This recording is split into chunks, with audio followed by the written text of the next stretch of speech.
You know, it's tempting to think that if you just keep your head down, do the work, and push hard enough, you'll get where you want to go. And you might fast. That kind of effort can get you some quick wins. You may even outrun the crowd for a while. But here's the thing. Going fast doesn't always mean going right. It doesn't mean you're going somewhere that matters. And if you look around and realize nobody's with you, it might be time to ask what's the point of getting there alone. I've seen it too often, talented people who blaze ahead, only to find that success reached in isolation feels hollow. That promotion, that milestone, that goal you hit, it's a lot more meaningful when you've brought others along with you, when you've shared the journey, not just the results. See, leadership isn't about being the hero at the front of the line. It's about creating space for others to rise with you. It's about choosing to build something bigger than your own name. You might be faster alone, sure.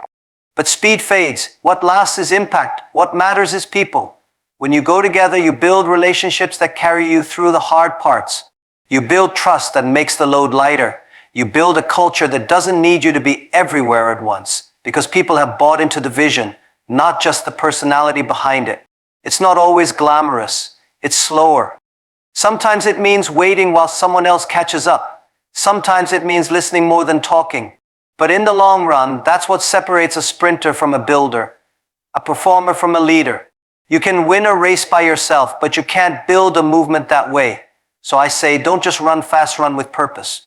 And if you look around and see others moving with you, cheering you on, lifting each other up, that's when you know you're really leading.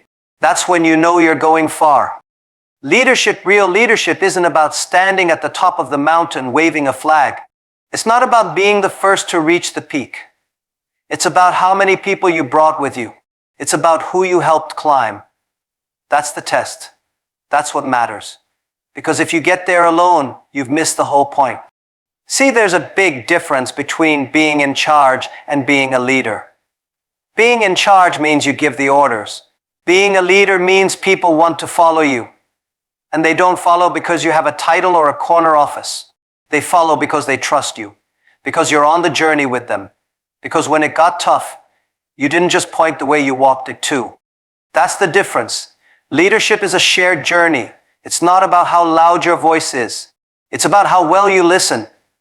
It's not about having all the answers. It's about asking the right questions. It's about making people feel seen, heard, and valued. When you do that, you don't just build a team, you build loyalty. You build connection. You build something that lasts. I've never met a great leader who stood on a stage and said, "Look what I did all by myself." That's not leadership, that's ego. Great leaders talk about we, not me. They talk about the people who challenged them, the mentors who taught them, the teams who pushed them to grow. Because they know the climb is never solo. It's made up of handshakes, shoulders leaned on, and late nights figuring it out together. And here's the thing. When you treat leadership like a shared journey, something beautiful happens. Other leaders start to grow. People start to step up. They start to believe in themselves because someone believed in them. That's how momentum builds. That's how organizations thrive, not with one star player, but with a bench full of people ready to play their part. So if you find yourself out ahead, don't forget to look back, not to slow down, but to reach out. Because leadership isn't about going first. It's about making sure no one gets left behind. That's when you know you're doing it right. You know, there's something powerful about being trusted, and something even more powerful about extending that trust to someone else. A lot of people step into leadership thinking they need to control everything. Every detail, every decision, every outcome. But the truth is, trying to do it all yourself doesn't make you a leader, it makes you exhausted. And worse, it keeps others small. Real leadership isn't about doing more, it's about letting go of just enough. It's about empowering others to take the lead, to own their part, to bring their gifts to the table. You don't need to have all the answers. What you need is a team that's confident enough to figure things out with you. And that starts with trust. I found that when you trust people, when you really trust them, something shifts. They stand a little taller. They speak a little bolder. They stop waiting for permission and start thinking like leaders themselves. That's the kind of environment where growth happens not just for the individual, but for the whole group. Now, I get it. It's not always easy. You've probably been let down before. Maybe you gave someone a shot and they dropped the ball. That happens. But the answer isn't to tighten your grip. The answer is to get better at who you empower and how you support them. Because when trust is paired with guidance, people rise to the occasion. And the funny thing is, the more you empower others, the more you multiply your own impact. You can only go so far on your own energy. But when you build a team that's invested people who aren't just working for you, but working with you, everything starts to move with momentum. That's how sustainable success is built. Not with a hero, but with a community of leaders, each playing their part. And you know what else? Empowered people stick around. They don't just do the job, they care about the mission. They show up differently. They think long term. And when that kind of ownership starts spreading, that's when culture changes. That's when you stop managing a team and start leading a movement. That's when the momentum becomes unstoppable. The world doesn't move in straight lines anymore. It zigs, it zags, it shifts while you're still catching your breath. Change used to come in waves, now it's constant. And in a world like that, no one person can have all the answers. You might be sharp. You might be experienced. But if the only perspective you're relying on is your own, you're setting yourself and your team up to fall behind. That's where collaboration becomes more than just a nice word in a mission statement. It becomes survival. It becomes strategy. When you bring people together, different minds, different backgrounds, different ways of seeing the world, you create something much stronger than any single leader could build alone. You create adaptability. I've seen teams with less experience outperform the veterans, simply because they listened better, challenged each other respectfully, and made space for ideas that didn't all come from the same place. That's what collaboration does. It sharpens you. It shows you your blind spots. It helps you course correct before the curve hits. The challenge, of course, is that collaboration takes humility. It means letting go of the need to be right all the time. It means saying, I don't know, and being open to learning from someone who might be younger, newer, or think completely differently than you. But that's not weakness. That's strength. That's leadership. Because when you create a space where people feel safe to speak up, to challenge, to contribute, you unlock more than ideas. You unlock ownership. People don't just sit quietly and follow instructions. They lean in. They start thinking beyond their job description. They start thinking like leaders too. And let me tell you, those are the teams that last. Those are the teams that weather the storm, pivot when they need to, and come out stronger on the other side. Not because they had the perfect plan, but because they had each other. Because they listened. They learned. They moved forward together. That's how you stay ahead, by staying open. It's easy to get caught up in the rush. The next goal, the next project, the next win. We live in a world that celebrates speed, how fast you can scale, how quickly you can deliver, how soon you can show results. But leadership isn't a race against the clock. It's a craft that takes time. And the best leaders aren't the ones who made the biggest splash in the shortest time. They're the ones who built something that lasted long after they were gone. You see, speed gets attention, but legacy earns respect. And legacy isn't built in a day. It's built in the quiet, consistent choices you make over time. It's built in how you treat people when no one's watching. It's built in the culture you create, the values you reinforce, and the standard you hold, even when it would be easier to cut corners. A fast result might give you applause, but a solid foundation gives you endurance.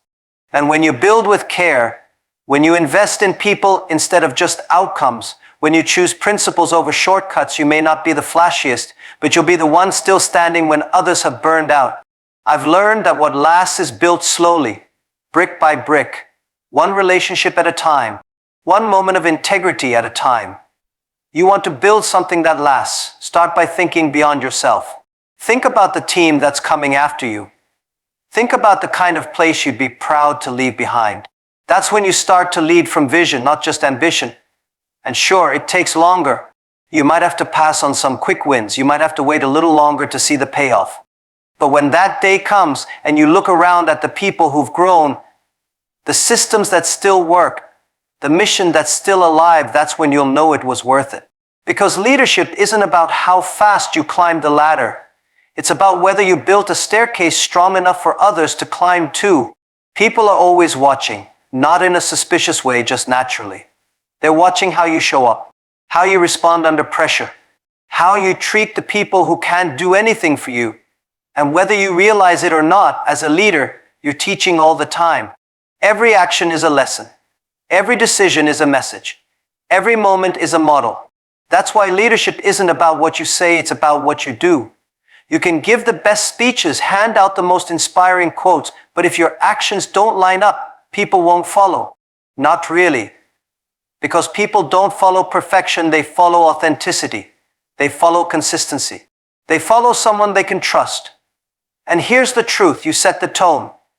If you want a culture of accountability, show up prepared. If you want a team that respects others, treat everyone with dignity, especially when no one's watching. If you want people to take ownership, show them what ownership looks like. Because your team won't rise to your words, they'll rise to your example. How you treat the people who can't do anything for you. And whether you realize it or not, as a leader, you're teaching all the time. Every action is a lesson. Every decision is a message. Every moment is a model. That's why leadership isn't about what you say, it's about what you do. You can give the best speeches, hand out the most inspiring quotes, but if your actions don't line up, people won't follow. Not really. Because people don't follow perfection, they follow authenticity. They follow consistency. They follow someone they can trust. And here's the truth, you set the tone. If you want a culture of accountability, show up prepared.